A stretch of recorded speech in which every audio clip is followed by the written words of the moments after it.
Salut les Avengers, c'est ici Bertrand. Alors ce que vous ne savez pas, c'est que c'est la troisième prise que je réalise rien que pour vous. Alors aujourd'hui, déballage, ou plutôt inventaire du contenu de Tainted Grail, de la boîte Tainted Grail, en deux parties. Première rapide, on commence tout de suite. Je vais vous sortir un petit peu les composants de la boîte, sauf les cartes. Alors qu'est-ce qu'on a? On a 4 personnages dans le jeu, donc on va avoir 4 cartes du monde et puis 4 courriers d'introduction destinés à chacun des personnages. On va avoir également, puisque c'est un jeu assez long, la possibilité de sauver le jeu avec des fiches de sauvegarde, recto verso, et on en a une pile d'une trentaine. On a un journal d'exploration, 200 pages, journal de règles, et puis un démarrage rapide en un feuillet en 4 parties qui permet de jouer une partie d'une heure et de s'introduire les règles.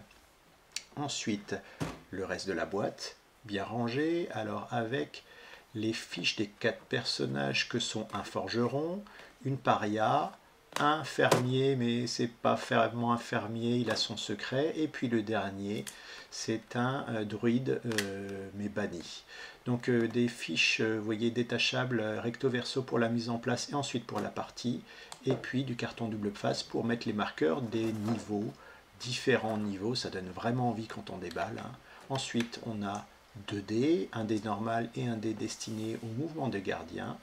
Et puis on a 8 figurines. Alors la figurine du précurseur, un personnage pour l'instant qui me paraît très mystérieux, le forgeron, la paria, le fermier mais qui n'en a pas vraiment un, et puis le druide banni, et pas le bruib, puis les figurines des menhirs qui ne sont a priori, à ma connaissance, pas des personnages, mais plutôt des lieux magiques destinés à alors qui sont un réel composant dans le jeu, qui permettent de gérer le brouillard de guerre autour des zones visibles et donc qui sont composantes essentielles de l'exploration. Vous avez également toutes les cartes, 3 tailles de cartes que je détaillerai plus tard, et puis des marqueurs rouges qui valent 1, violets qui valent 5, et puis d'autres marqueurs qui sont visibles dans la partie qu'on fera un peu plus tard. Voilà pour la vidéo, j'espère que ça vous donne envie de voir la suite. C'est un teasing où il manque toutes les cartes qui sont vraiment très nombreuses, je crois qu'il y en a 700. Allez, bonne journée à vous, ciao ciao.